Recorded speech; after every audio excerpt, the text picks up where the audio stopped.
children are the ones who bury their parents. However, in times of war, the natural order is disrupted, and it is parents who bury their children.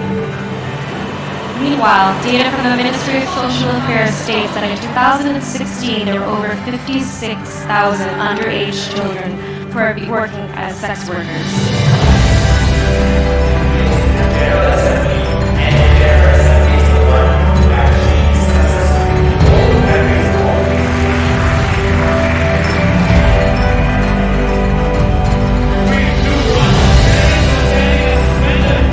If we are allowing our countries to be the safety of other countries, they could do The SDGs that we have just changed in 2015 will become the future in 2030.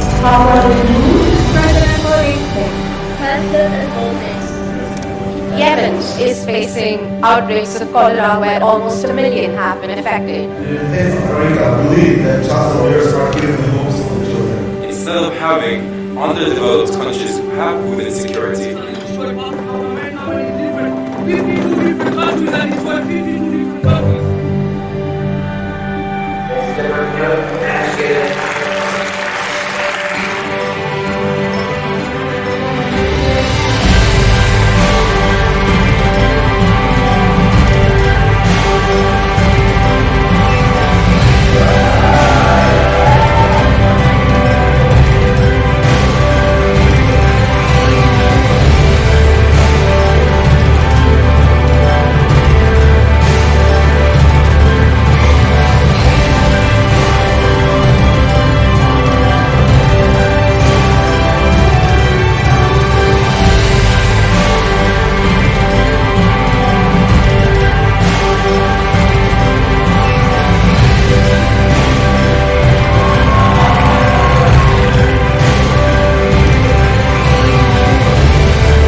That's why we. The government is getting very supportive for these small and medium enterprises.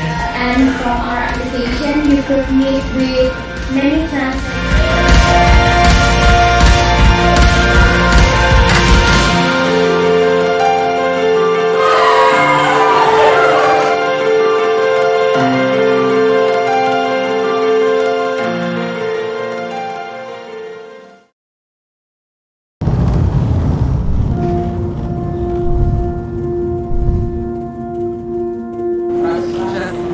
Press.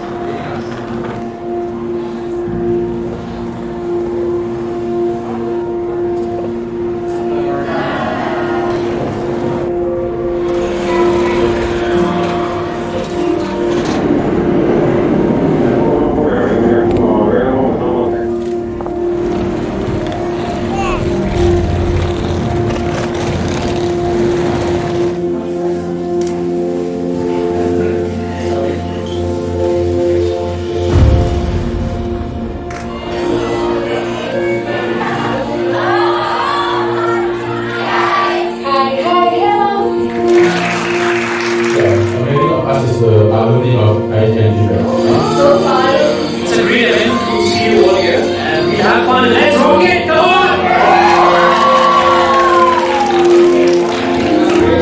So, welcome to all of you to the beautiful of Tokyo. So, I, on behalf of all the committee and people in charge behind Youtex Present Tokyo 2019, would like to say thank you very much for spending couple of your beautiful days with us.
Indonesia also has a lot of potential contribution brand strategy in Japan and policy management.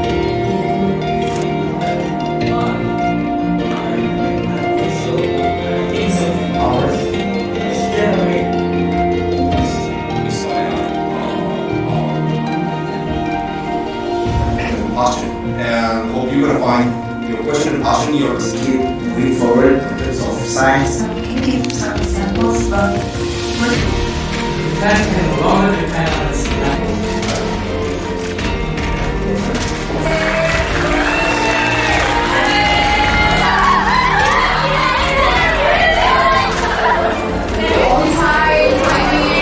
facts already been challenged?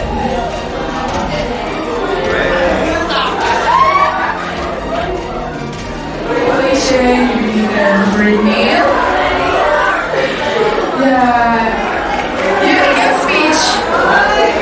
you're going to find your question and passion, your country, and then coming back to that. Thank you.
here today, actually, I want to show you a different perspective of how I feel the climate change, this kind of issue in our world, in our society. One thing that I truly always want to emphasize is three words: love, courage, and purpose. I feel love in itself could probably solve every single global issue in the world. Love for people, love for the planet, love for life itself, and all of creation. We, as human beings, produce gases that are trapped in that atmosphere. The sun produces sunlight and warmth, which is going on the planet, which is shines and giving her temperature to the globe. So climate change has been considered as a security problem. In the field of security studies, climate change is considered as a non-traditional security threat that impacts security in all levels: international, national, and individual level. So the climate change in many aspects is a multiplier to the disaster, multiplier to the another impacts, multiplier to the development where the lack of progress are happening.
Majid here and Miss Mega.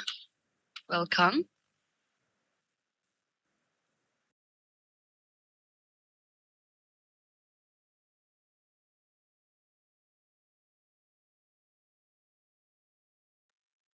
So, welcome everyone. Thank you for joining us on this exciting evening. My name is Ashifa Sarah Akbari, and I will be the MC or host for today's international virtual event. We are so happy that many people are joining us tonight. But before we start the event, please let us know where you come from in the comment box.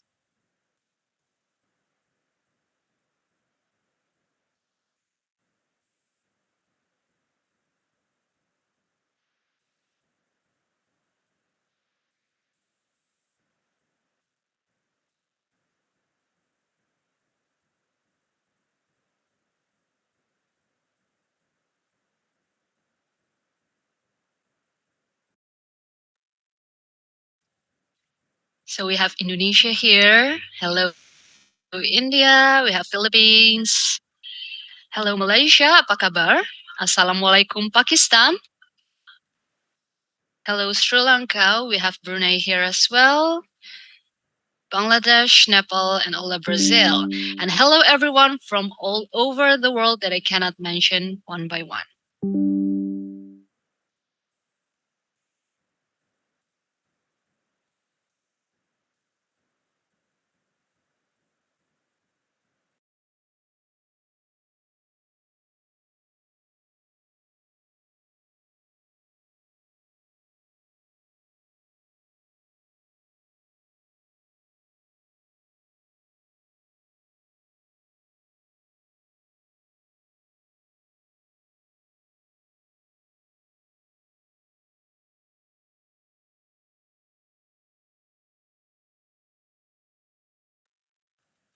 As you guys already know, tonight we will talk about study and live in South Korea. But before we start the presentations from our amazing speakers, I would like to inform you of tonight's agenda.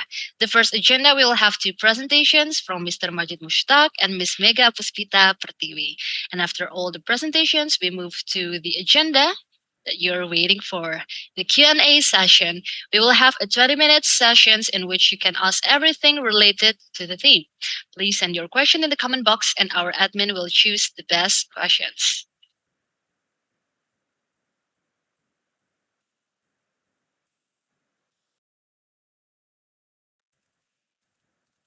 So next we will have Mr. Majid Mushtaq is from Pakistan and now currently working as marketing manager in one of leading software houses in South Korea. And 7 years ago, Majid got an opportunity to study in South Korea through Global Korean Scholarship. And tonight he will give a lecture on how to apply on GKS or Global Korean Scholarship and many more. So please welcome Mr. Majid Mushtaq.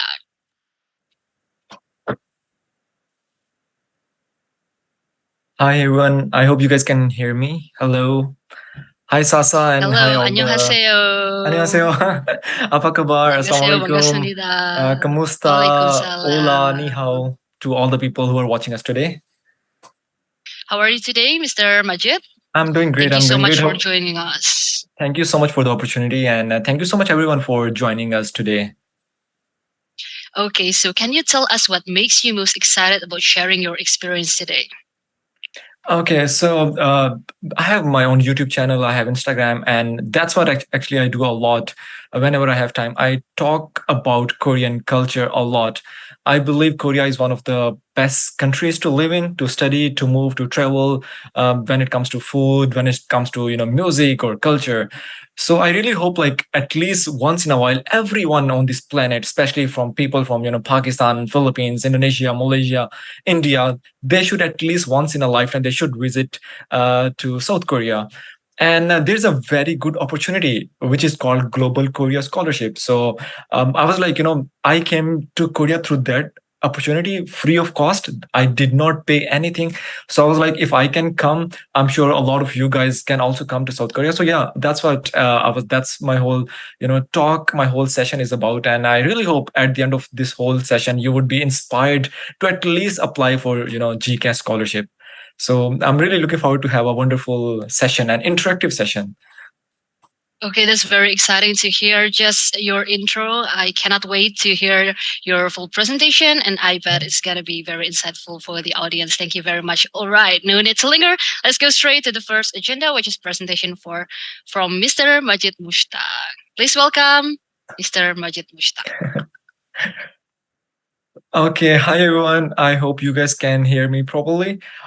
It's so good to see people from different parts of the world, like uh, Pakistan, India, Malaysia, Bangladesh, Indonesia, and there was from Sri Lanka too. So I'm sure a lot of people from different parts of the world are there.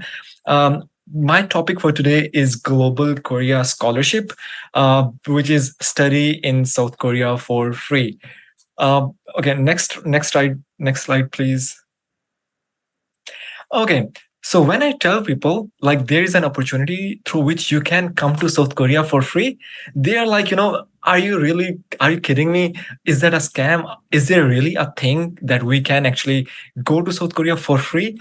So a lot of people believe or think, it's a scam or it's just like a fake thing or something like that. But honestly, guys, it is an official scholarship, just like Fulbright, just like Erasmus Mundus, just like Turkey Burslari or DAD from Germany. So this is the official scholarship by South Korean government. And yes, through this scholarship, you can, just like me, can come to South Korea, study here for free, and then after that can start working here in this beautiful country also. Next slide, please. So today the topic, the scenario, the agenda of my presentation. First of all, I'll talk about myself a little bit, which is going to be the boring session. Then I'll talk about why South Korea, why you should come to South Korea. Number 3, the main part, GKS scholarship, what it is, what is the eligibility criteria, what documents you need, what are the quota, what are the different types that you can apply through this scholarship. And then I'll tell you how to apply. So there are 2 basic tracks, university and embassy track. After that, I'll tell you my personal opinions, my personal views, how you can increase your chances to win this scholarship. So this session is going to be also very interesting, the last fifth part. And number 6, I'll talk about some of the bonus scholarships. For example, not everyone can come to Korea through GCAS. So there are some other scholarships too. So I'll briefly tell you about those scholarships too. And then we will have a question answer session too. Next slide, please. Okay, so if you have a seat belt, fasten your seat belt, please, because now I'm gonna take you to your GKS journey in South Korea. Let's get started. Next slide. Okay, about myself. So that little cute little baby is over me. I'm an engineer. I'm a traveler. I'm a YouTuber. I'm an Instagrammer. I take selfies. So I'm selfie fanatic. And as you guys can see, even though I'm a foodie person, but I still don't gain weight. And I'm sure a lot of people would probably be hating me right now. So yes, I'm living in South Korea for the past 7 years. And I have started calling this beautiful country as my second homeland. And today I'll talk about Global Korea Scholarship with all of you guys. I'll tell you some of the few things that I'm really proud of in the next slide. I got the Global Korea Scholarship in 2015. So yes, I have been living in Korea for 7 years. I have been awarded Seoul Honorary Citizenship in 2019. It is one of the biggest award of my life because only few ambassadors or some of the very big, writers or artists get to have this honorary citizenship. But I'm really proud to have that one. Also, I was also selected as cultural ambassador of Pakistan to United States. I have been working as Korea honorary reporter for the past few years, and I did whale shark dive in Cebu. So if anyone is from Philippines, I've been to Philippines too. And another very important thing that I'm proud of is that I spent my New Year's Eve in 2018 in Bali, in the Bali beach, and we were having these very beautiful fireworks in Indonesia. Some other few things that I'm proud of are in the next slide. I did grab a ride in Bali, and there are also the cycle riding in Jakarta, Indonesia. Lovely people, very beautiful country. For example, some of other pictures of my Indonesian trip are in the next slide. So all the love that you guys gave me, I'm really so much in love with with Indonesian people and Indonesia overall. So these are some of my, Insta worthy photos that I took in Indonesia. Next slide. Now let's get back to the topic why South Korea is the best country to study. So I'll talk about 4 reasons in the next slide. Before that, the greatest gift that you can give to yourself is go and study abroad. And if you have once studied abroad, you will never die poor or you will never die single. So Mark Twain never said that. I said that, and I personally believe that the greatest gift that you can give to yourself is not iPhone 14. It is to get a chance and study abroad, whether it is on GK scholarship or whether it is just any exchange program. So please, try to apply for as many opportunities and try and go and study abroad also. In this presentation, I'll not talk about exchange programs, but we will only focus on the GKS, the degree program, which is called Global Korea Scholarship. So here are the 4 reasons that I believe why South Korea is the best country to study and live. First of all, opportunities. Guys, honestly speaking, I have been living in Korea for 7 years, and I personally believe that unlike any other country, being a foreigner here, you feel like a superstar. You get to travel a lot for free, and even you get to paid to travel in South Korea. So South Korean government they try to promote their tourism a lot. So they pay foreigners. Like honestly, they will pay me $200, $500 to go to Busan, have a trip, post the photos on Instagram, and that's it. They will pay me to go to Jeju. They will cover my flights, a lot of things, like tons and tons of opportunities, not only to travel, but also to appear on the TV shows and get paid a lot. So there are so many opportunities for foreigners. Affordable living cost. Compared to Australia, New Zealand, UK, France, those countries have a lot of taxes, and the rent there are humongous. It's a lot of rent there. But Korea, when it comes to these living cost, it's such a wonderful country. It's not that expensive, and you even earn a lot of money and you save a lot of money too.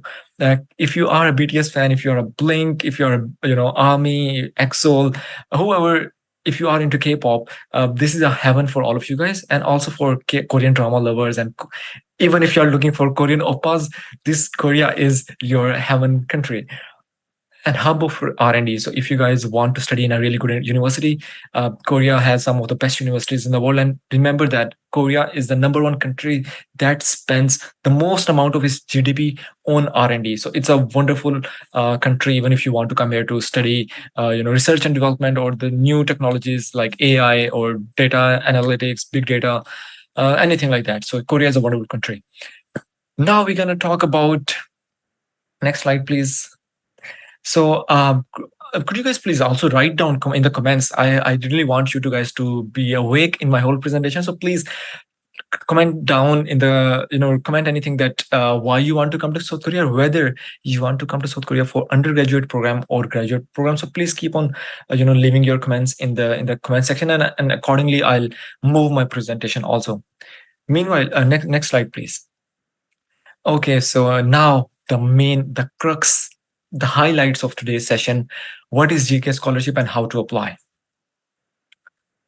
So purpose of this scholarship is basically to bring the talented lot, the smartest kid like you guys from your countries to South Korea. You have to have academic degrees and at higher educational facilities in Korea, and also to build cultural bridges between South Korea and different countries like Korea and Indonesia, Korea, Pakistan, Korea, Malaysia, Korea, Bangladesh, Korea, France, whatever. So that's basically the purpose. Just like any other scholarship programs, there are 3-4 different kinds of scholarships here. You can have graduate degree, which is for master 2-year scholarship, PhD for 3 years, undergraduate they give you for 4 years, and associate degree 3 or 4 years. Plus, you also get to study Korean language for 1 year, and that's everything is for free. Next slide, please. PANIP is the most important part. So, guys, like I was saying, there are graduate programs and undergraduate programs too. So, for it's a fully funded scholarship. Not only your flight ticket is covered, but also your tuition fee, your expenses, everything is covered too. For example, for graduate, they pay you almost $1,000 every month. Apart from that, your health insurance is covered. They give you $200 when you come to South Korea. They even give you a settlement, or they give you language proficiency. If you pass Korean language level 5, they will give you $100 extra every month. There's a thesis printing fee. Like once you have to print your thesis, they even give you almost $100 for that too. So this is an amazing scholarship, and there are scholar benefits for both graduate and undergraduate also. Next slide.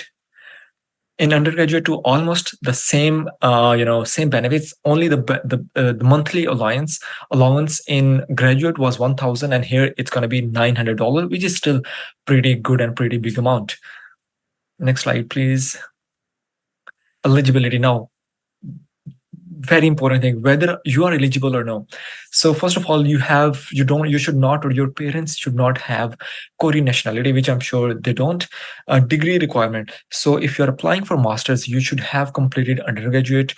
If you are applying for undergraduate, you should have completed high school, or you are about to complete your high school. So for example, if you're applying for masters, either you have completed your undergraduate degree, or you're about to complete. When I say about to complete, it means when you apply, of course, you will not have the graduation certificate, but you can submit a expected graduation certificate too. So they are pretty flexible in this regards. You should have a GPA of 2.64 out of 4. And for undergraduate, you should have 80% of percentile in your high school. For masters, your age should be, for graduate programs, masters and PhD, your age should be 40 years, and for undergraduate, you should be under 25 years. Health, you should be physically fit, and you should not have done any crimes, or you should not have been to jail, or these kind of bad things too. And I'm sure you guys are pretty nice, sweet, kind people. Next slide. Important things to remember. So guys, there are 2 tracks to apply. First one is university track. You can first one is embassy track. So the second one is university track. I'll explain both the tracks in detail in the next few slides. But remember, you can only apply in one of the track, whether it's graduate degree or whether it's undergraduate degree. You cannot select both of these tracks. You can only choose one track only. For graduate programs, you have to get your documents attested from the Korean embassy also. So undergraduate, these things does not matter, but remember, for graduate degree, there's a one step higher than undergraduate, that you have to attest your documents from the embassy. Next slide, please. Selection process. So like I was saying, there are 2 tracks, embassy track and university track. Now let me explain it to you. What are these 2 tracks? In embassy track, what you do every year when this scholarship is announced by Korean government, actually I should not say Korean government, one part of Korean government, or one organization of Korean government, which is called NIIED, NEED. So when NEED announces this scholarship, they tell it to all the embassies, to all the different universities in South Korea also.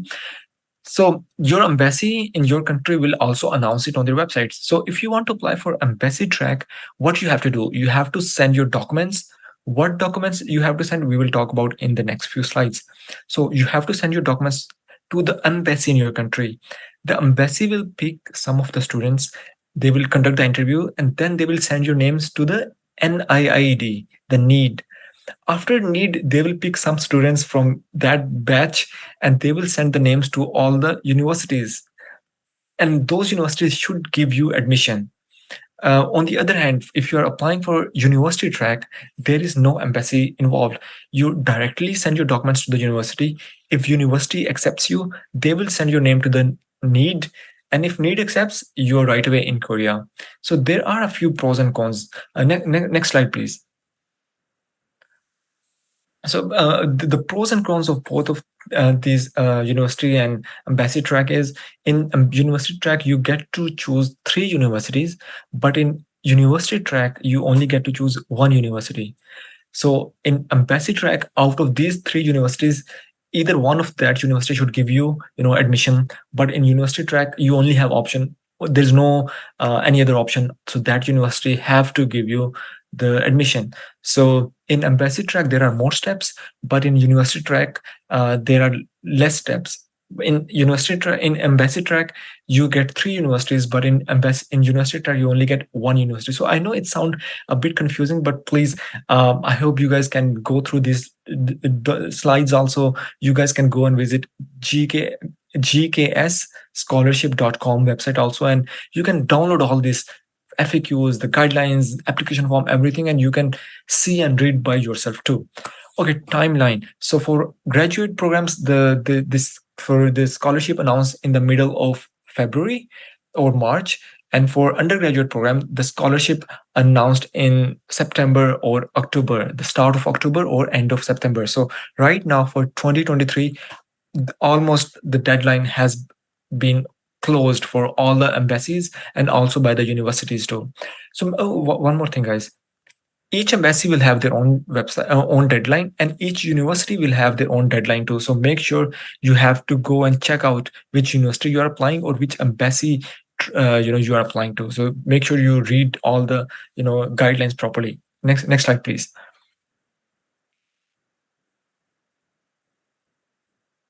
Okay, I know I have been talking a lot.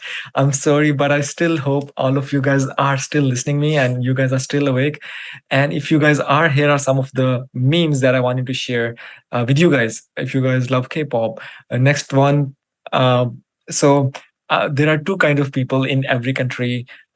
First one are like that. So you don't want to study, you just want to go out. You're not good in studying, but you are trying very hard to find a scholarship to leave that country. Or there are other kind of students too. The next slide, which is like you don't have money, you are good at studies, you don't want to leave your country, you just want to go to travel to Korea, but you don't have money, and that's the only way you find to go to South Korea. So I hope you guys are still awake, because next slides are going to be very important and very interesting also. Next slide, please. Okay, now very important thing, quota. So first of all, graduate degree. In graduate degree, every year almost 1,400 people are selected. 648 people will be selected through embassy track, and 790 students will be selected from university track. So it's totally up to you which track you want to apply. And I'll give you some of my personal suggestions too in the last part of this presentation. Next slide, please. Now let's talk about each and every country. So let's say for Indonesia, there were in for graduate program last year, there were 27 seats in embassy track. For Malaysia, there were 18. For Pakistan, there were 5. For India, 22.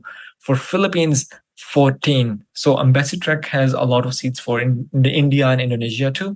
Malaysia also a lot of seats. And now let's see the university track. So for university track, Indonesia has 42. Man, a lot of seats. So guys, you can be one of those 42 people who will come to South Korea. Pakistan has 9. Philippines have 30, Malaysia 34 again, India 30. So yeah, a lot of seats are there for Indonesians and Indians and Malaysians also, and especially for Pakistanis too. So I believe at least you guys should apply, give it a chance, give it a try. Like if you apply, there is a chance that you get selected. But if you don't apply at all, there is zero chance to get selected. So please give it a try. Next slide, please. Now let's talk about undergraduate quota. So undergraduate quota is quite low overall. For example, this year, 200 people overall, they were coming to South Korea. Embassy track 81, university track 119. Next slide. Let's talk about embassy track. Indonesia has 2 seats, India has 2. So for undergraduate degree, if you are applying through embassy track, only 2 people will be coming to Korea. And Pakistan, there was only 1 guy or girl coming to South Korea. Same goes with Malaysia, and same goes with Philippines. Now let's see the university track. And in the university track, it's kind of a little bit confusing. There are different programs. So in university track, they don't separate each country. I'll explain in the next slide. Next slide, please. So, for example, Southeast Asian countries, they have different quota, like Northeastern, Middle East Africa. So each region has different quota. So there can be 2 people from Pakistan coming out of 9. There can be 3 people coming to Korea out of 9. So it totally depends on your personal profile also. So for University track, it's a little bit confusing for undergraduate degree because there is no particular, quota allotment for the each country. Next slide, please. Yeah, next slide. Okay, now how to apply, very important part. I'm running out of time, so I'll try to go as fast as I can. Mega, there is Mega, I'm sorry if I'm taking your time. Okay, next slide, please. Documents required. So guys, make sure, very important, this presentation, try to take screenshot if you can. So documents for undergraduate and graduate, almost very similar. There's going to be very minor differences. First of all, application form. Again, please go to gksscholarship.com. It's not the official website, but I made it, I made that website personally. You guys can go and still download all these documents from there. So download application form, but remember, each year the application form may be different. So please always download the latest one. Personal statement, you have to write one personal statement, study plan. These are the required documents. Then you have to have a letter of recommendations for masters and doctor. Also for undergraduate too, you need to have applicant agreement form, letter of invitation, medical assessment form, these things. So like you guys can go through all these documents and see what, start preparing right now. Like for example, application form, personal statement, start writing your personal statement and make it as brighter as you can. A lot of people ask me whether we need to know Korean language beforehand or no. Like, no, you guys don't need to know Korean language in advance. I didn't know anything. I didn't even know how to say annyeonghaseyo. So everything I learned was after I came to South Korea. And you don't even need English language exams too. Next slide, please. Embassy track. So like a few things to remember. Like I was saying, you can only apply through one track.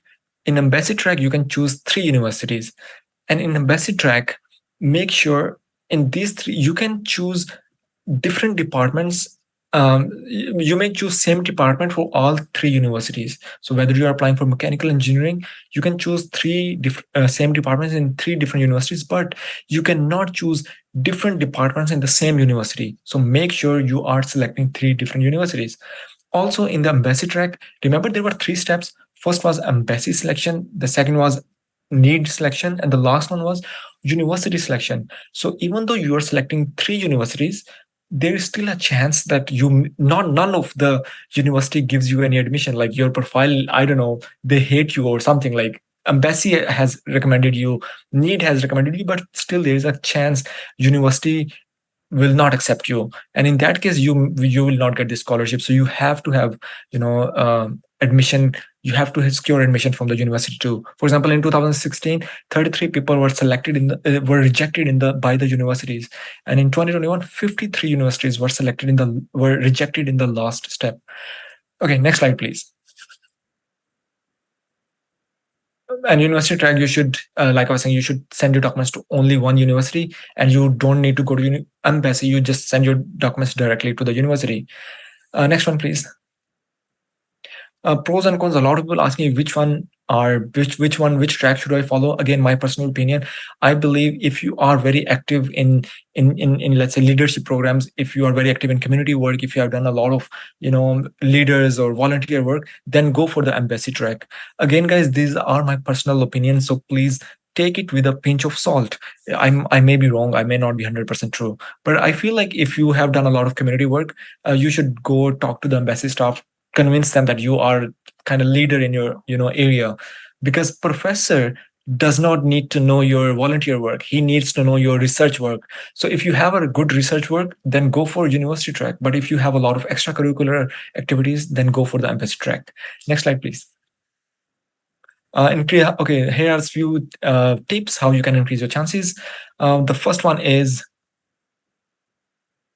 okay, so this is what happens when you ask other people to write personal statement on your behalf. So I was in Indonesia, I was trying to take a picture, I asked someone, and that's how they took my photo, right? So never ask someone to write personal statement on your behalf, do it yourself. Second tip, no one knows you better than yourself. The second one is start learning Korean language as soon as fast as possible, starting right now. Learn anything that you can, and inshallah, by the end of, let's say, 1 year, by the end of 3 4 months, you will be really pretty good.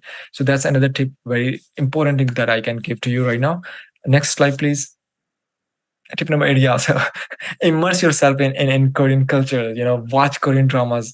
There's a very beautiful Google Chrome extension called language. I forgot. There's even extension on Google Chrome that you can use to have both the translated subtitle and original subtitles too. You can download that extension. So please try to immerse Korean culture, watch Korean dramas, reality shows, everything.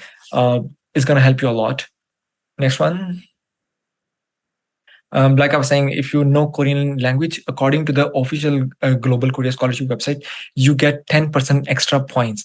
So if you have level 3 of Korean language, exam, Korean topic, which is Korean language exam. So if you have level 3 in that exam, you get 10% extra points. So it's very important. Next one, please.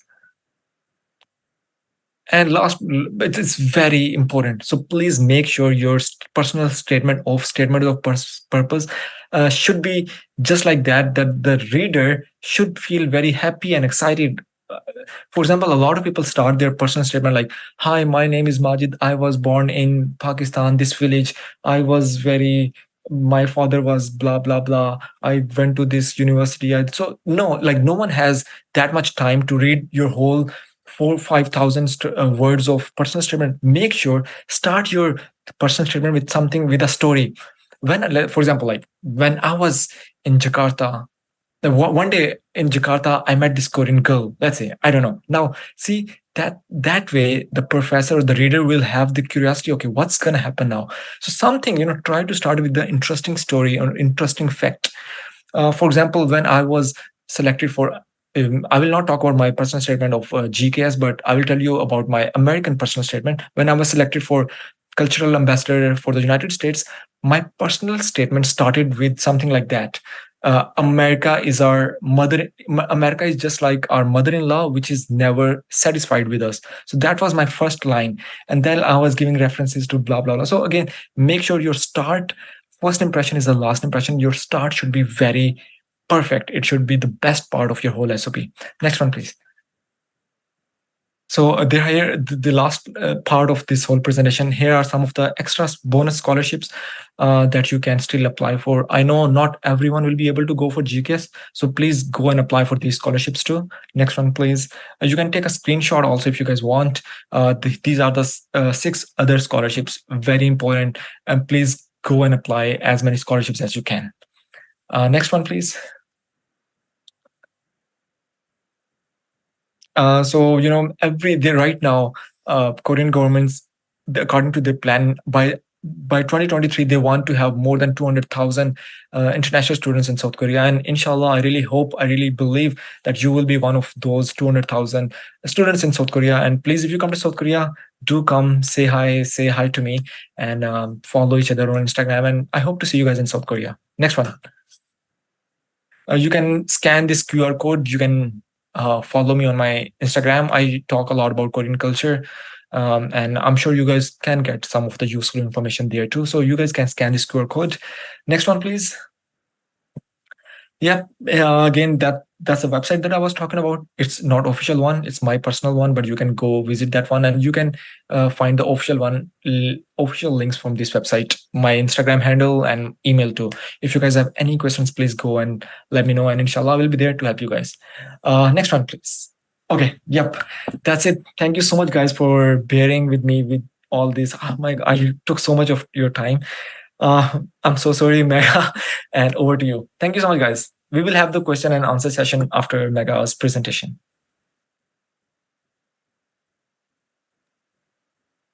I would like to say thank you very much to Mr. Majid Mushtaq. I'm amazed by how elaborate your presentation was, especially the difference between the embassy track and university track. And I really hope the audience will pay a lot of attention to your presentation, since it has a lot of memes as well. So it's very interesting for us to see. And especially, I remember this. I want to recall immerse yourself in Korean culture. I already follow your Instagram, and so you post about taekwondo. And I think it's a great idea if we do something based on love. It's gonna be easier. Thank you very much to Mr. Majid Mustaq. Thank you so much, Elsa.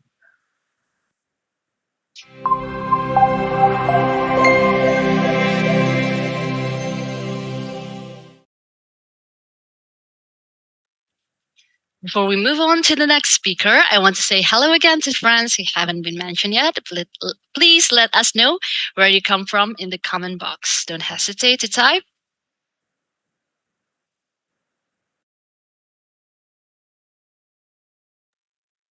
Okay, we have Vietnam here. Hello, United States, Italy, Morocco, Armenia, and everyone from all over the world. It's really cool. The participants of this event come from all over the world, and I hope that after this event, you can greet each other so that you can create a wide network of friends. All right, no need to linger. Let's go straight to the next speaker, which is the presentation from Ms. Mega Puspita Pertiwi. Allow me to say hello to Miss Mega. Miss Mega Puspita Pertiwi is from Indonesia and now currently studying in South Korea as a student of Global MBA. She's a GKS Scholar 2021 awardee studying at Yonsei University, and she will tell us about living in South Korea as a foreigner, what to prepare, the struggle and joyful experience, and many more. Even maybe we will have this chance to hear about her experience as a fangirl, I bet. Hello, Miss Vega. How Hi, are you today? I'm great. Thank you very much. Okay. How do you feel? I heard that you just finished your exam. How do you feel right now after finishing your exam? Oh, it's a bit. How is it? Hopefully are you I positive about the made it. result? Okay. Hopefully I it bet turns we will ask out. the taste. Okay, are you ready to start the presentation? Yeah, sure. Okay, please welcome Miss Mega. Okay, hi everyone. Good night, or maybe good afternoon, or maybe good morning for every one of you from all around the world. So my name is Mega Puspita Pertiwi. You can call me Mega. I'm currently living in South Korea, in Seoul. I'm a student of Yonsei University. I'm taking Global MBA major now. I will be sharing my experience living in South Korea. The first time I came to Korea was 2014. I was exchange students, and until now I've been to Korea like 3 times. And I will share to you like how is it for me living in Korea as a foreigners when the first time I came here and then returned to my country and came back again here, and how it is different and things that you might need to know about living in Korea. So without a further ado, let's get started. Oh, maybe before that, yeah, okay, let's start it. Sorry. Okay, next, please. Okay, the agenda today, we're going to talk about foreigners in Korea, what to prepare, my experiences living in Korea, and also FYI about Korea. So we're going to proceed to the first agenda, which is foreigners in Korea. Next, please. Next.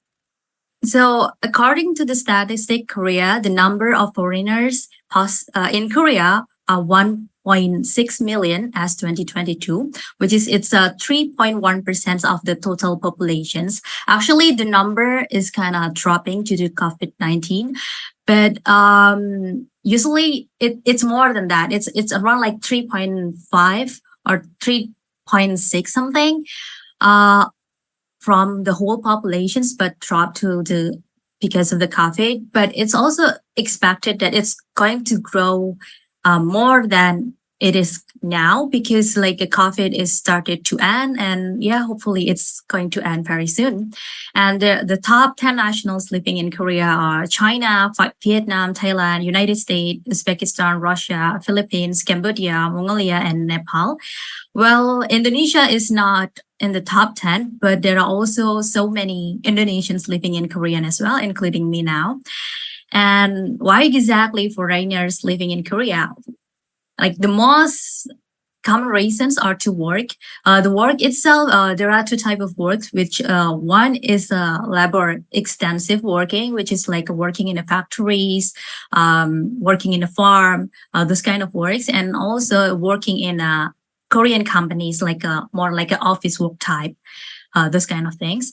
And there's also like a common works that foreigners do, which is teaching works, like English teaching works, usually from foreigners who are coming from the English speaking country.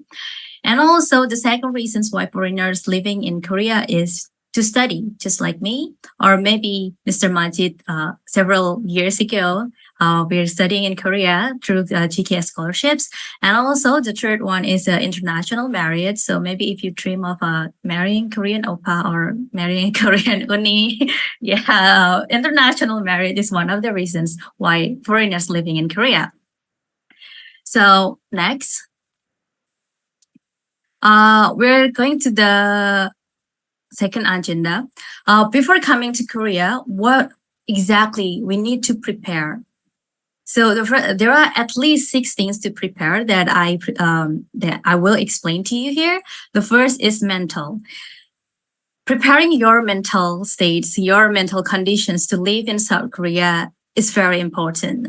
I know that Mr. Majid has explained to you the beautiful opportunities that Korea offers to foreigners, and I'm totally agree with that because I also enjoy the benefits from those opportunities that Korea offer to us, to the foreigners. But it still needs you to be mentally prepared with the life in Korea, because you're going to leave your country, your comfort zones, and coming to Korea, which maybe the cultures are completely different with your country. So you need to be prepared for yourself to live in Korea, because not only just, oh, I like K-pop, I like K-drama, and I'm sure I will be fine with that. I already know the cultures. I learned the Korean language.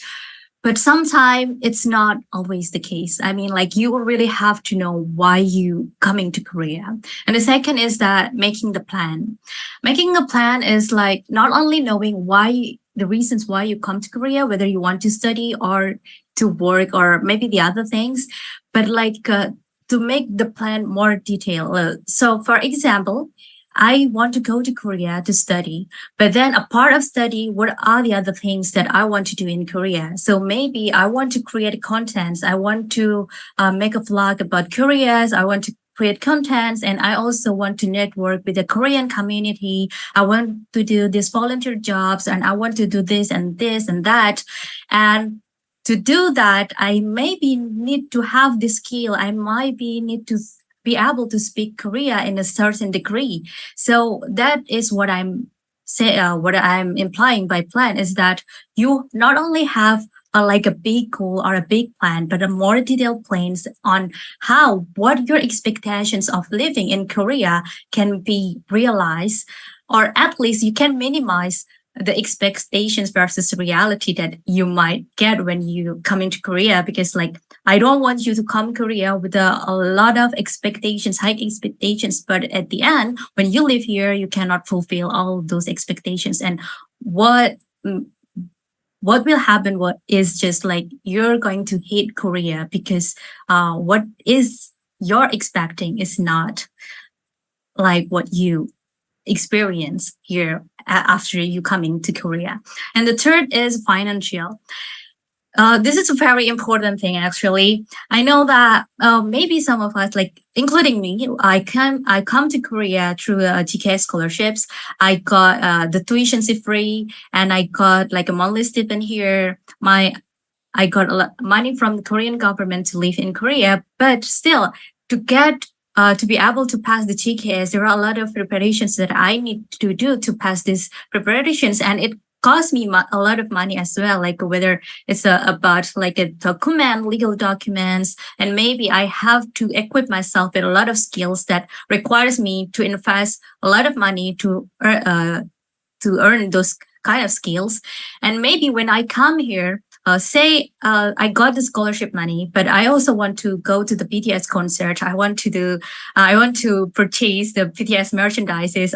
I'm an army, by the way, so Mr. Majid's slides make me happy because there are a lot of BTS member there. So, like with those kind of things, like maybe I got the scholarship, but will that be enough? Maybe it is enough to support my basic standard living in Korea. But if I want to travel to a lot of places, or maybe I want to do more like a tertiary activities that cost me a lot of money, then I have to have the other financial income, or maybe like the other money that I might be saved from my home country, or the other ways that can give me flexibility in doing what I want to do when I live in Korea, apart from the scholarships or other fund that I already got. And the fourth is understanding the cultures. Like it's really good if you already have interest in the Korean cultures, because it will make you easier understanding the cultures, like maybe also the foods, the hierarchical systems, and how people behave here, like the homogeneous community here, how they behave here, how you have to behave in the public places in Korea, and this kind of stuff. And the fifth is the Korean language. Korea speaks Koreans. Although some people do speak English, but like you in Korea, it means that even if it's not required, but if you want to grab those opportunities, then I really suggest you to learn Korean as soon as possible, because by having the ability of speaking Korean, it will give you more opportunities to tap. Because like some people might be good at something, but because they don't speak Korea, they're not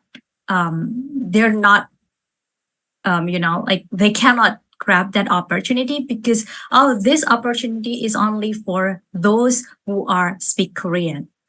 So I hope that if you haven't started learning Korean, but you want to live in Korean, start learning Korean now.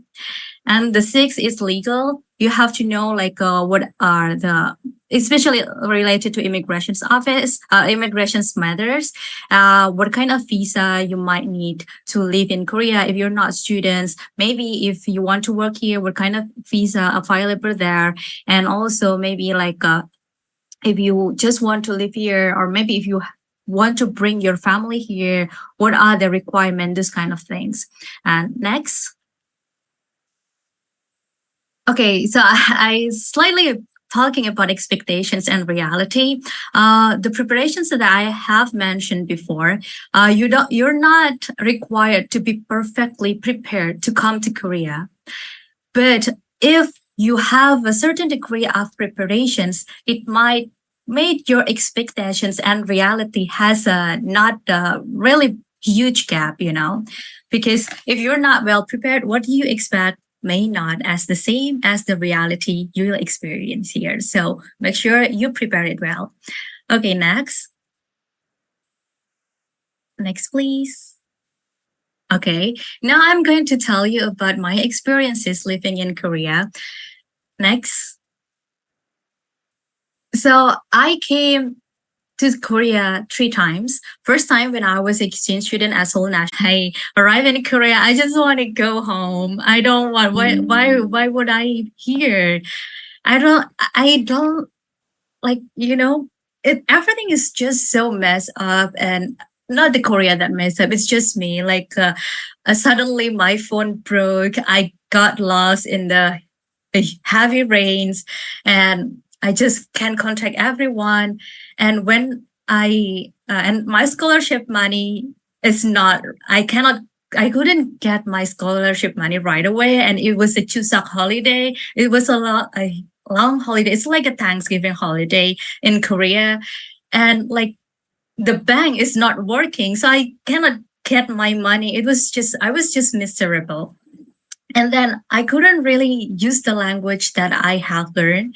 And also, with a limited amount of money I had, I ordered a Korean food. which I don't know if it is halal because I'm a Muslim. So halal thing is a matter for me.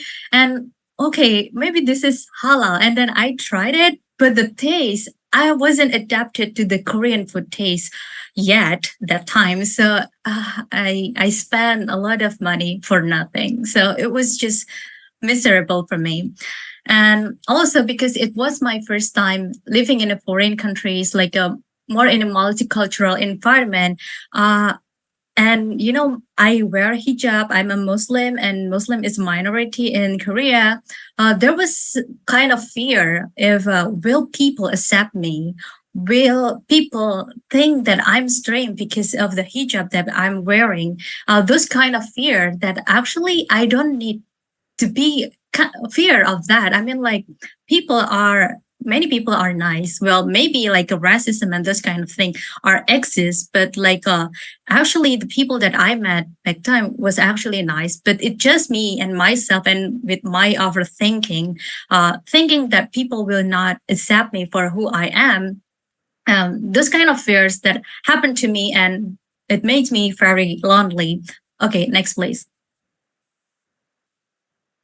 And also about the other issues that I experienced was about how I'm going to pray in South Korea, because like we don't have, there are no many mosques and in South Korea. And what if I pray in a garden, not in the place where people come and through, but like in the corner of the garden where no one is coming by, and can I pray there? But like I still have a fear to pray. So what I did was like I just pray at home, and I just go outside if it doesn't cross the prayer time. So I was not very flexible with that, with the going out timings. So I miss a lot of opportunities because I don't want to miss the prayer, but I also want to be safe, and those kind of things make me very lonely. And yeah. And then but still, even though I face a lot of hardships, as time went, I got a lot of things, fun things to do, and I adapted to Korean environment, and it was one of the best experience I had in my life. And then after 4 months, I came back to my country, to Indonesia. Next, please. And when I come back to Indonesia, I still do a lot of things that about Korea, whether it is I studied Korean languages, I met people from Korea that living in Indonesia, do networking events in Indonesia that related to Korea. I also work at KOTRA, Korea Trade Investment Promotion Agency, which is Korean government institutions, which we help the Korean companies expand their market to Indonesia. And also I participated in several Korean speech contests, and I won it. And because I won it, I got free trip to Korea for like 10 days. So my second trip to Korea is also free, because the first one, when I went for exchange to SNU, it was free. I got scholarship from SNU. And then the second time, I also got scholarship from the King Sejong Institute. So it's another free trip to Korea. And I actually, when I was in Indonesia, like why I keep learning about Korea, because I already have a plan that I might want to come back to Korea again as a GKS scholar. And that's one of what I prepare, things that I did to prepare myself for this GKS. Okay, next. Now, a happier me and more prepared me decide to return to Korea again, because I still love Korea and I still want to live here for several whiles and get more experiences. I got the Global Korea Scholarship here, and me who are more exposed to international community, because I also used to work in a multinational companies when I was in Indonesia. So fears of not being accepted, fears of being different, being a foreigner, slowly subsides. So I don't really think that way anymore. I mean, like, yeah, there's there's people that might dislike me or may not fit with me, but still, like it doesn't mean that I have to be fearful of what might happen. Like I just need to be more confident, and I don't need to be like overthinking for something that actually not that way. So here, well, for example, now when I live in Korea, I still can go outside, traveling here and there, but with my value, like fundamental value, me as a Muslim, and I have things about halal things and also about the prayer. I just freely express it, and I also communicate it with my friends. Oh, hi, like. For example, if I have a group assignment with my friends and it's time for me to pray, and hey, can I pray for like 5 or 10 minutes because I need to pray? Oh, and they just like openly accept it. Oh yeah, yeah, sure. Like, oh, do you need something? Do you need something, or do you want us to go or get out from this room? No, no, no, no, no. I will just do this like this, and you don't need to worry about me. And it's just all about the communications, how we try to communicate our value and my value to other people's. And also maybe if you're not a Muslims, or maybe but if you are like a vegetarian or you are a vegan, and maybe when we are coming to a gatherings, when people go to restaurants, you also can still try to communicate your value. Hey, I'm vegan. If we have a gathering, is that possible? If we go to a restaurant that also serve like maybe vegetable based foods, if we talk it and open about it and try and communicate it in a good manner, people will understand. So if you feel that you're being different, whether it's because of your value or because it's your religions or because anything, as long as we deliver that to other people in a good manner, people will understand. And because I can speak Korea, I can speak Korea way better than I was before.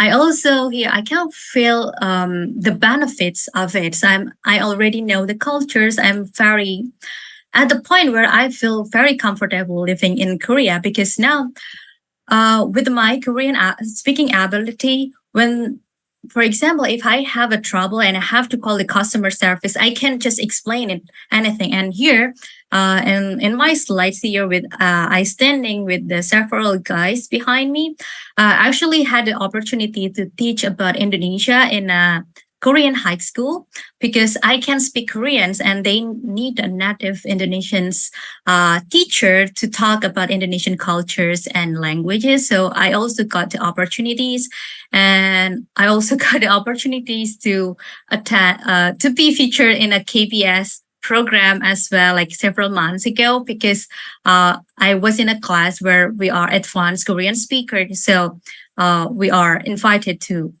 do those kind of things.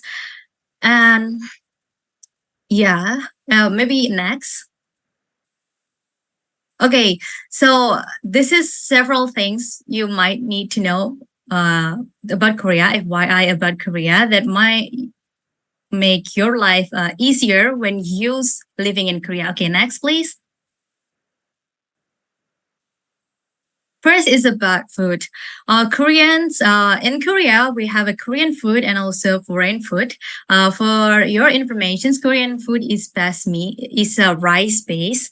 The main dishes is served with several side dishes called banchan. So if we have the pictures here, you will have the main dishes. I think this is pork, and also like several vegetables and several dishes here. It's called banchan. Banchan is side dishes. And also, beside the Korean food, actually in Korea, they have a lot of foreign foods. And what I mean by foreign food, it's not only those that serve in restaurants or like a foreign restaurants, but also in Korea, the food ingredients or food supplies sold in the supermarkets or department store are increasing these days compared when I was back in 8 years ago when I first time in Korea. The amount and the variety of foreign foods that are imported to Korea are very diverse and a lot these days. So if whether you are a Muslim that need halal food, or maybe if you are Jewish that need a kosher things, or maybe vegan or vegetarians, I think it's maybe more challenging than when you are living in your country, but it's still possible. I mean, like you still consume this kind of dietary, especially dietary, even if you are living in Korea. And here in like for online, for the halal, you can there are many places that you can buy halal ingredients food. Actually, one of them is an Itaewon or Asian Mart or Walmart, but also you can buy it online at Yes Halal or Coupang. Coupang is like Amazon. It's basically Korean e-commerce platform. They sell a lot of things, including food, and also Coupang Fresh.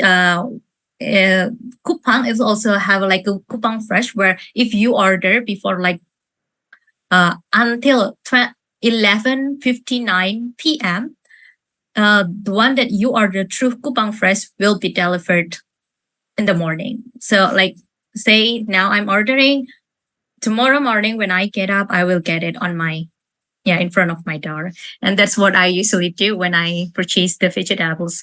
And also there's also Emart, Costco. This one, the one with the scooter here, the little guy, it's called Pemin and Yogyo. It's a like food delivery services. It's also amazing in Korea. So if you are maybe familiar with GoFood or GrabFood, this kind of things is also available in Korea.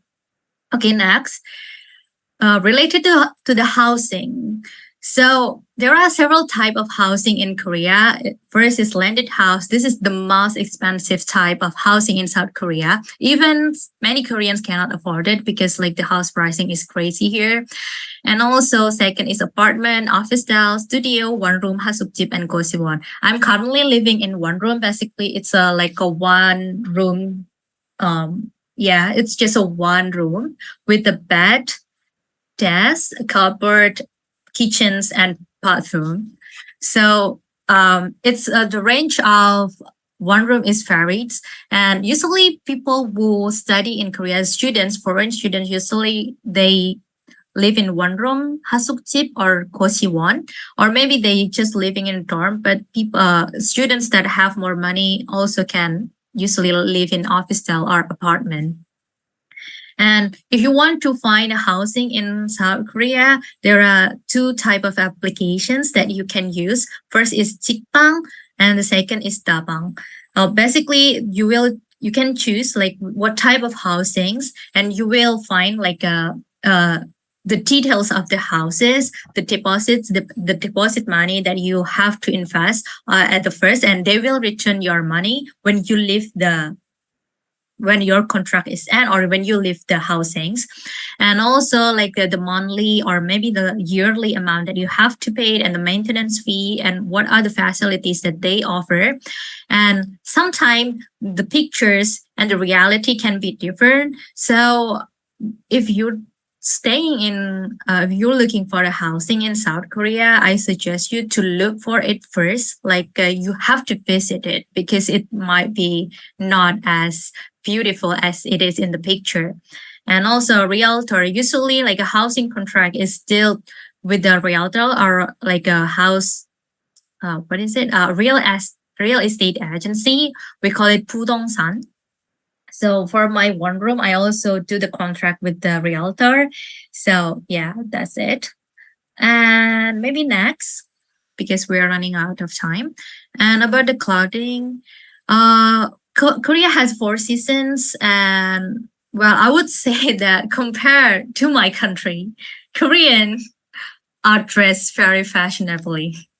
Like they are very fashionable. Not everyone dressed like Jungkook or Jin or maybe J-Hope from BTS or maybe like the Korean celebrities. Not all of them are like that, but relatively they are more fashionable. And also, I don't know, but like my friend from Russia, Russia is very cold, right? Compared to Korea, it's colder than Korea, but like they wear padding but I don't know if they wear padding, but like they don't wear a long padding that in Korea is very popular of. So this is here in my pictures. The girls here they wear long paddings, and it's very common to wear those kind of padding during the winter because it's very cold and people just want to wear something that warm. And the long padding is a very common or popular clothing that Korean wear during the winter. And also, if about the clothing, where do we find the cheap clothing? I mean, like if you want the branded one, expensive, you can do it. I mean, it's obvious you can go to the shopping mall or somewhere else. But if you want to buy like a cheaper clothing, like I can suggest you if you're living in Seoul, you can go to the Hongdae Fashion Street or go to mall is in Express Bus Terminal. They sell a cheap clothing, and also there are several fashion e-commerce like Musinsa, Zigzag, and Avli. And also, like if you want to, like usually this kind of padding, there are the cheap one, but there are also like the one that has brand, which usually sold in a shopping mall. But if you want those kind of padding or maybe products that are sold in a shopping mall, but you have limitations in your budget, I suggest you to go to the Lotte Premium Outlet because like if say that I want this padding, I want a Fila padding or North Face padding, but basically the padding is just the same, but they launched the padding in this year and last year.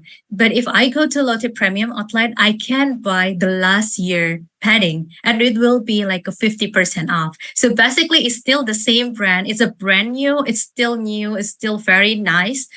It just maybe like the logo, the placement of logo is from this to that because it's a different seasons in the different year of launchings, but it doesn't matter for me. So if I want to save money but still want to get the nice clothing that I can that usually people buy from the shopping mall, I also suggest you to go to Lotte Premium Outlet because you can get a cheaper price there. Okay, next. Transportations. Actually, Seoul is one of the cities with the best public transportations in the world. They have bus, subway, taxi, Kakao taxi. Kakao taxi is like Uber. To take a bus and subway, we usually use T-money or transportation card. And also, Korea doesn't use Google Map. They have Kakao Map and Never Map. So install these applications. It's like both of them are amazing and they have the accuracy. So here, for example, I want to go from Yonsei University to Seoul stations. There will be like options like the cars and public transportations. And also it will give you like the estimated time, and also even if you say you want to take a bus, it will tell you whether the bus is empty or occupied, and also like they will give you several options there. Maybe you can try to find it by yourself. And next, this is for telecommunications. Basically, there are major 3 provider SIM cards, and also for Messenger. Korean use Kakao Talk. They don't use WhatsApp. Next, please. The other things that you might take a note is most all online shopping, payment, mobile banking need registration card or ARC. So if you're staying in Korea for more than 90 days, please make your ARC as soon as possible because you will need it for everything, basically. Get Korean number. And also be careful of cult relation who scam people for money because of we are foreigners, we are easy to be fooled. Some people are trying to make advantages of other people by maybe like trying to introduce you to a Korean cultures, or maybe if you are in a spiritually need, they will tell you, oh, maybe like you need to be more spiritual, this hurdle because of, your ancestor, you need to give a rights to your ancestor and this kind of this, and you have to pay this kind of money. So be careful of that. And also the other things, if you want to like a daily stuff, the cheap one, you can go to Daiso. And there are a lot of free traveling programs. Maybe Mr. Majid has already explained to you. So if you want to travel to a lot of places in Korea, but you don't have a lot of money for that, try to find free traveling program, because there are a lot of free traveling programs on the Instagram, on internet. You just need to be more active in finding this kind of things. Next. And these are some useful websites. Maybe you can take screenshots. And I think that's all from me. Thank you very much for your listening to the lecture.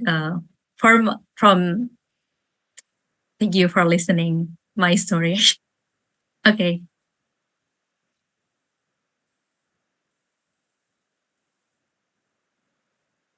Okay, thank you very much to Miss Mega. That is very inspiring how you managed to overcome your struggles and you're still able to see the bright side of living in Korea. That is very inspiring for us to hear. Thank you so much for your wonderful presentation, and thank you to mention about acceptance. I bet many of our audience can highly relate to that, because as a foreigner, obviously we will come to other people's country and become the minority, and maybe that will be our concern. And thank you so much for mentioning that. You have such a wonderful presentation. Thank you, Ms. Mega.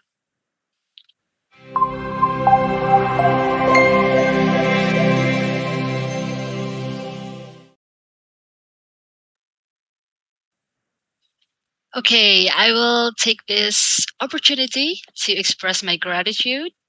Let me say thank you again to our two amazing speakers tonight, Mr. Majid and Ms. Mega, who have shared their knowledge and experiences.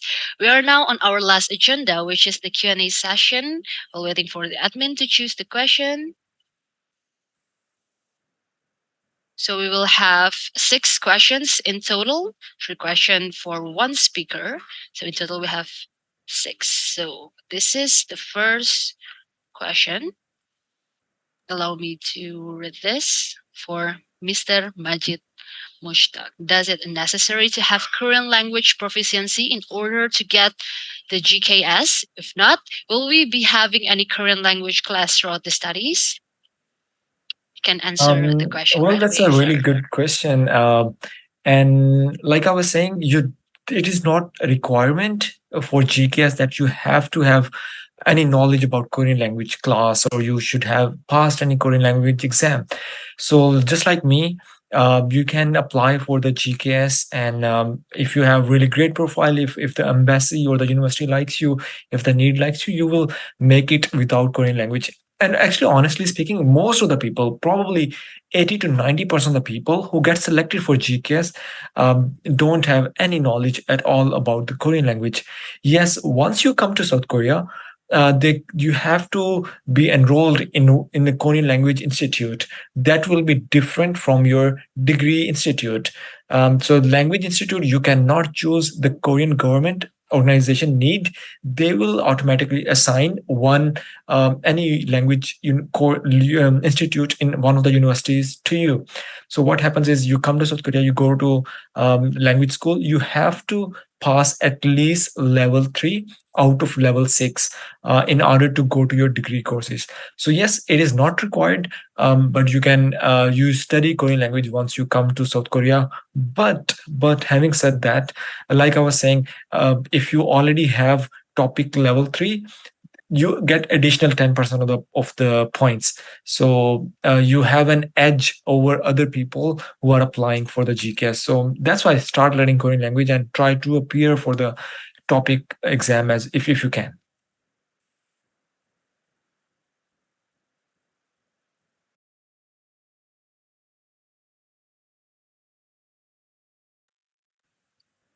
Okay, thank you very much, Mr. Majid, for the answer. I hope that will be answering the question. Okay, maybe we have our next question. What do you recommend to people who is applying for the second time to GKS? What can we add or change? Thank you in advance. Please, Mr. Majid. Okay. Okay, again, my personal opinion is your personal statement has to be very strong.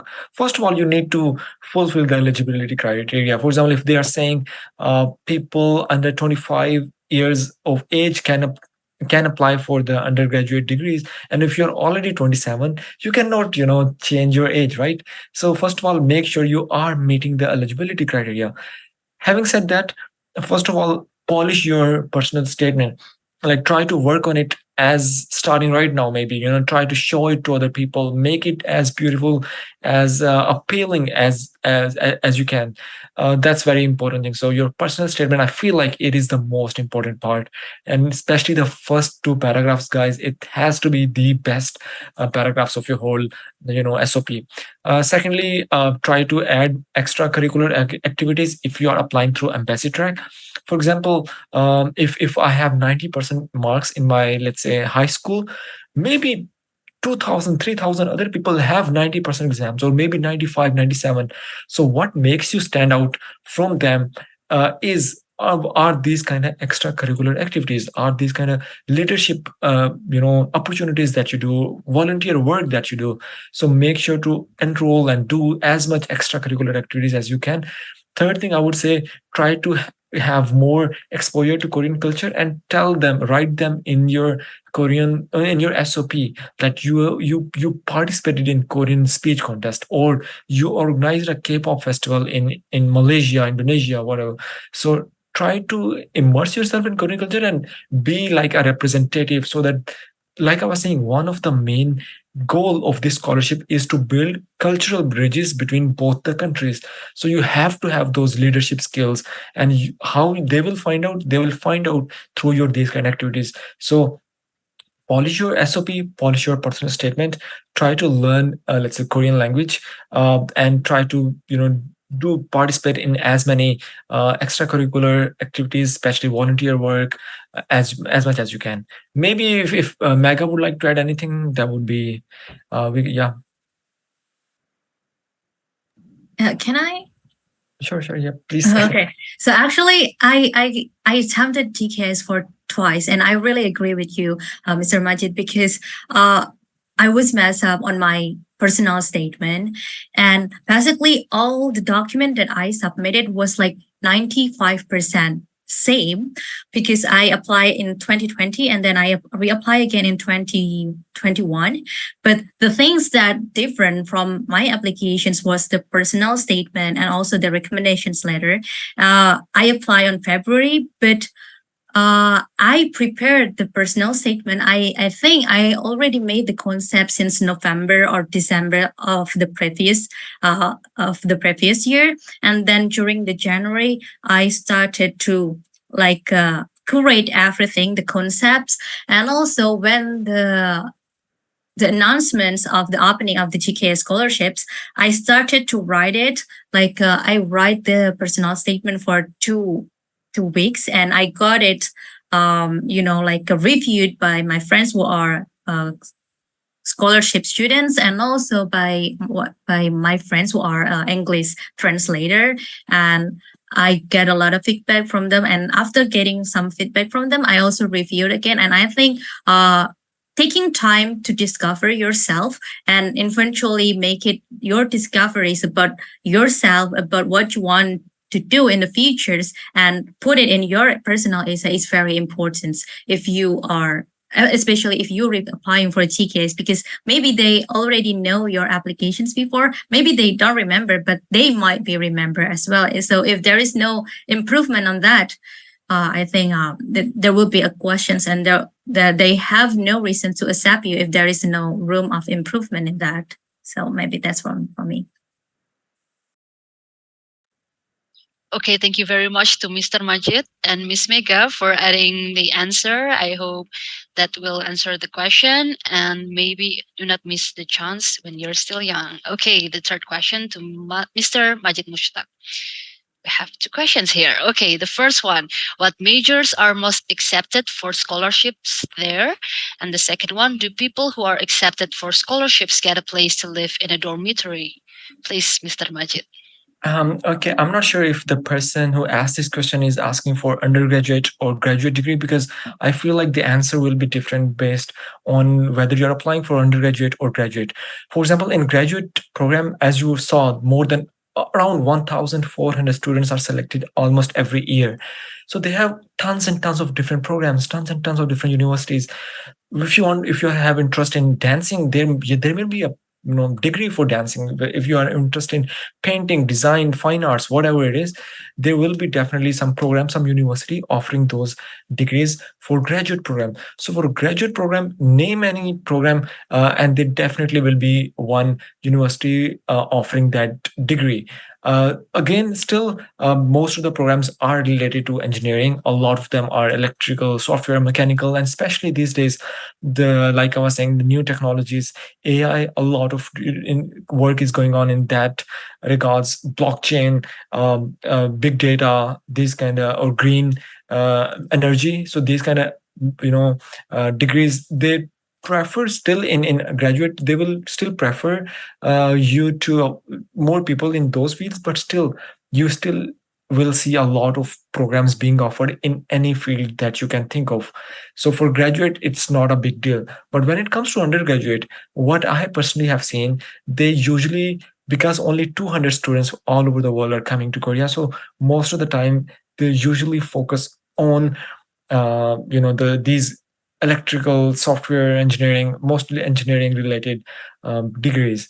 So, and especially like you saw for in university track, there is a one particular group which is called UIC. It's a newly integrated program, university industry corporation program, and in those program, only these kind of big, the new technology related majors are accepted. So for undergraduate, most of the students that are selected are for those engineering related backgrounds.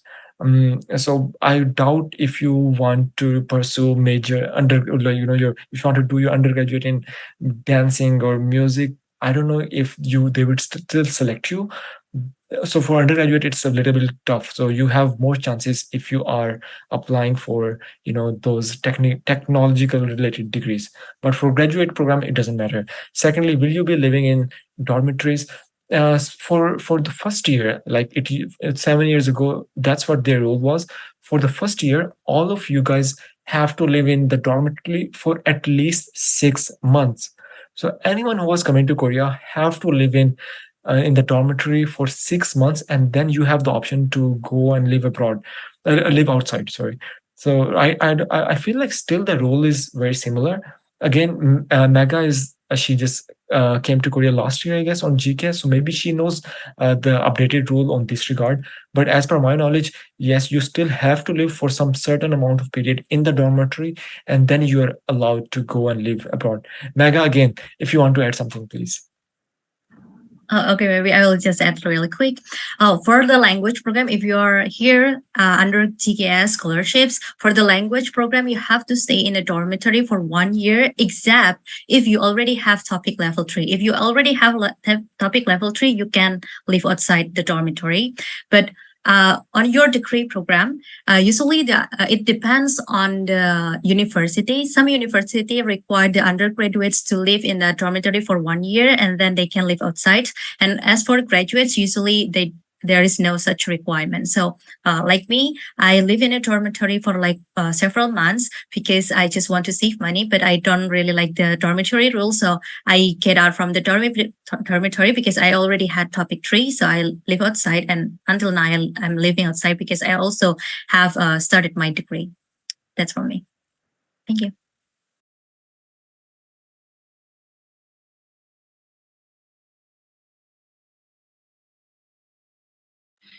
Thank you very much to Mr. Majid and Ms. Mega for adding the answer. Now our admin has finished choosing questions to Ms. Mega. Allow me to read the first question. I would really want to know what it's like to live as a hijabi Muslim in South Korea. Please, Ms. Mega. Okay, thank you. It's just usual. It's just like you're living in Indonesia. I'm from Indonesia. It was a Muslim, but it's like majority is a Muslims. But I think living in Korea, as a Muslim, and especially with this hijab, some people do stare at us sometimes, but like most Koreans are already like know what exactly is this. Some are not, but like especially people who live in Seoul or big cities or young people, they already they might not necessarily know in the detail, but like they are used with these appearance things with the hijabi thing because there are many Muslim in Korea as well, and many of them also like wear hijab like this. So it doesn't matter. So basic, if you are feel like be uncomfortable being stared with people, not necessarily because they are racist or not necessarily because they are feel disgusted with maybe they're just curious, especially if they are a harmony or like older people will readily exposed by the foreigners, and maybe we are wearing hijab, or maybe if you are C and you wear like a things that on your head, and they feel fascinated about it, they might stare at you, especially if they are older people, and they might approach you and ask you, what is in your head? What are you wearing? And you just need to explain to them in a nice way. So they will just like, "Oh, okay." And but I also there was a time, it was a summer. I was in a subway, and there was a lady for me. Hi, take it off. It's very hot. And I said, no, it's, I have to wear this. It's because of my religions. And I just explained it to her nicely, but it doesn't mean that when she said, take it off, it's, she want to argue with me or, hey, you, blah, blah, blah. No. She just not understand about it. And, it depends on how we react as well. So if you are representing a certain religions or a certain value or a certain cultures, when people feel that your value or your culture is a bit strange, or maybe they are still not fully aware of those kind of things, I think if we are living abroad, our responsibility or our duty is to be the best ambassador of that cultures or that religions or that value, so you can tell them that we have this kind of belief or we have this value, we have these cultures. So explains and communicate it again and in a nice way, so people know more about your cultures and more about yourself. And so far it's just fine living in Korea as a Muslims, and especially as a hijabi. For me, it's fine. Well, I'm very amazed with your answer. I think that is very wise. Maybe it's very important for us living abroad to have a positive mindset. Thank you very much, Miss Mega. So allow me to read the second question. Can we do a part-time job while studying there? Okay, so basically if you so studying in Korea for language studying program, like what I did last year, it's under T4 visa. Technically, we cannot do that. As far as I'm concerned, we cannot do part-time job under that visa. But for T2 student, which are degree students, whether you're undergraduate or graduate, you can do part-time job, but you have to apply to the immigration's office to perform other activities that are not covered by your main visa. So for example, I'm currently under studying visa, and doing part-time job means that I'm performing a certain job to work and earn money. So I can do the part-time job, but I have to apply about this to the immigration's office, and I also have to follow the regulations from my university, and I also have this certain GPA to do the part-time jobs, and the part-time hours that I have to do that I can do is limited to certain amount of hours. And also for TKS students, in my case, I don't know exactly, but I think TKS students can only do part-time during the holiday or the break the semester break. So say I'm on a fall semester right now, I cannot do the part-time job, but later on the winter vacations or summer vacations, I can apply for the part-time job. But again, sometimes the regulations differs. Some people can still do the part-time job even it's not a holiday, but in my case, and especially from my university, we are not allowed to do the part-time job. So maybe it's not only in the matters of the GKS itself, but it also matters of the university. But by the Korean law, we can do the part-time job, but with the certain limitations that I already mentioned before. Okay, thank you very much, Miss Mega. So it depends on our visa, and the regulation can be changed. Depends on our positions. Depends on the university as well. Thank you very much for your answer. So we have our last questions. The third question: what made you choose Korea as a place to continue your studies or take a Korean scholarship? And are there some ways on how to deal with the different cultures between Indonesia and Korea?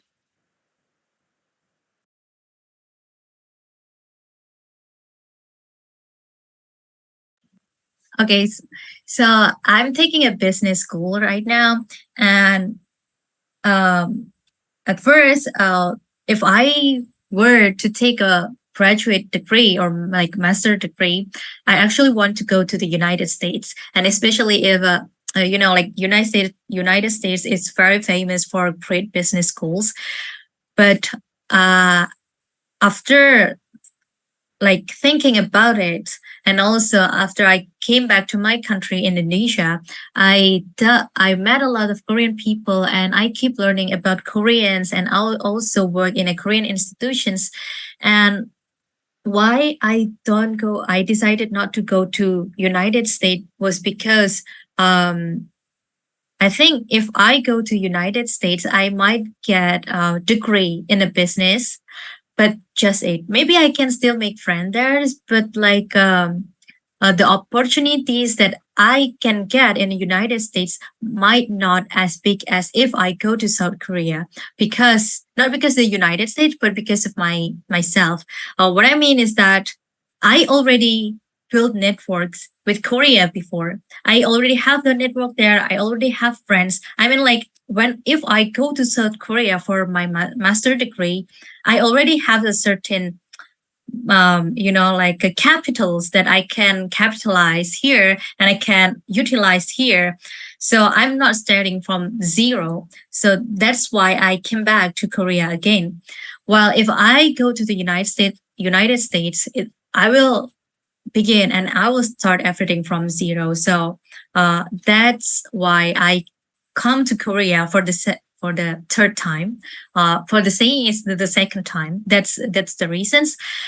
But the first time why I came to Korea 8 years ago was because I just like Korean cultures. I like Korean drama. It's just simple as that. And there is a opportunity coming to me that I can go to Korea for free, so I just grab it. As simple as that.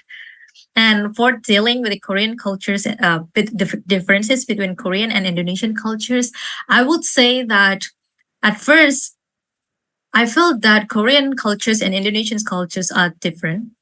But as I live here, we have a lot of similarities. And maybe also if you're coming from other countries, maybe if you're not from country from Asia, with the differences in the terms of culture are bigger than me, who come from Indonesia. I don't know. I cannot really speak about it, but what I can tell you is that sometimes we think that we are too different in terms of culture and those kind of thing if we focus on the cultural differences. But if we think in terms of like we just a similar humans, then you will find more similarities rather than those differences that you fear of. So that's how first maybe like try to think to change your mindset to be that way. And the second is that if you want to deal with the different cultures, like how we can deal with that, try to prepare yourself. And also, maybe if you are missing your food or things that might, like if you come to Korea and you will feel like you're not well adept with Korean food, like basic thing like food, then bring your home food countries when you come to Korea, or maybe ask your family to send it. So even if you have to eat Korean food, there is also a time where you can still feel that you're being Indonesians, and when you feel like you're missing home, you still eat your food from your countries, and maybe like you can still meet people from your country. So maybe you are meeting with the foreign people here, or maybe you're meeting Korean here, but also maybe try to find the community that are from your same country. So there is a time when you just want to stop talking in Korean, or there's a time when you just don't want to say something in English and you just want to talk in your mother tongue. So meet those people. So maybe it will help you dealing with the culture shocks, or maybe the fear of like the feeling of missing home and the other cultural differences things. So that's from me, I guess. Thank you very much to our two amazing speakers. We just talked about the legal and administrative, the dormitory system even, and cultural differences. Thank you very much to Mr. Majid and Miss Mega for answering the audience's questions. Unfortunately,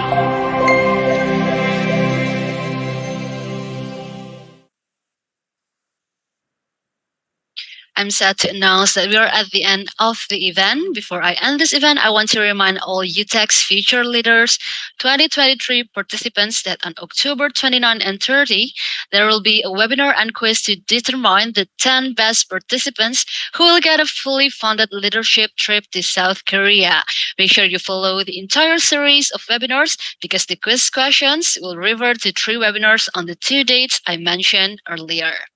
I, on behalf of entire Youtex Future Leaders 2023 committee, say goodbye, and we will meet again on October 29 and 30. Sorry if there are many shortcomings, and good luck. Cheers.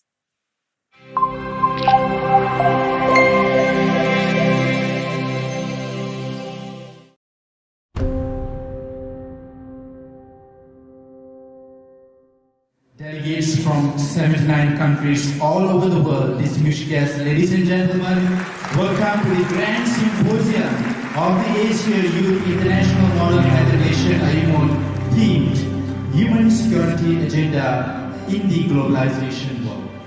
In times of peace, children are the one who bury their parents. However, in times of war, the natural order is disrupted, and it is parents who bury their children.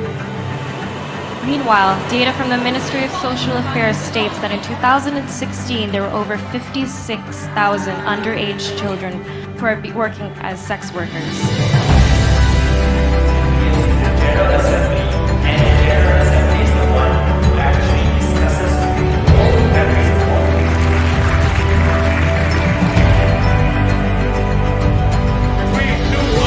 Delegates are standing as suspended. If we are allowing our countries to be in the safety of other countries, they could do the SDGs that we have just changed in 2015 will become the future in 2030. President voting. President and voting. Yemen is facing outbreaks of cholera where almost 1 million have been affected. The States of America believe that child soldiers are killing the hopes of the children. Instead of having underdeveloped countries who have food insecurity, America went in 52 different countries and destroyed 52 different countries. Ladies and gentlemen, hands together.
we like, that's why we. The government is getting very supportive for these small and medium enterprises. And from our application, you could meet with many translators.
us is the alumni of IGN Youtex.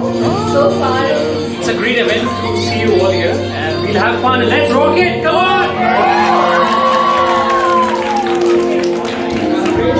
So, welcome to all of you to the beautiful of Tokyo. So, I, on behalf of all of the committee and people in charge behind Youth Excursion Tokyo 2019, would like to say thank you very much for spending couple of your beautiful days with us.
Indonesia also has a lot of potential communication brand strategy in Japan and the policy package.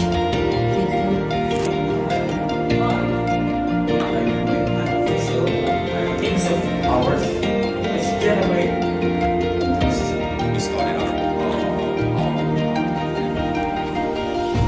passion, and hope you're gonna find your question and passion. You're keep moving forward in terms of science. Can you give some examples about what? Japan can no longer depend on its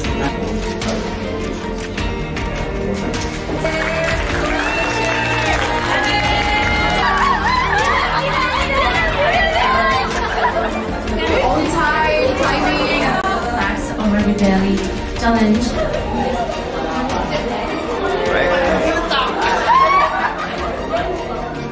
Congratulations, you winning the great meal. Yeah. You can give speech. Thank you, Miss. You're gonna find your question and passion in your country, and then coming back to Japan. Thank you.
here today, actually, I want to show you a different perspective of how I feel the climate change, that this kind of issue in our world, in our society. Here we go. One thing that I truly always want to emphasize are these three words: love, courage, and purpose. I feel love in itself could probably solve every single global issue in the world. Love for people, love for the planet, love for life itself, and all of creation. We, as human beings, produce gases that are trapped in that atmosphere. The sun produces sunlight and warmth, which is going on the planet, which is shines and giving her temperature to the globe.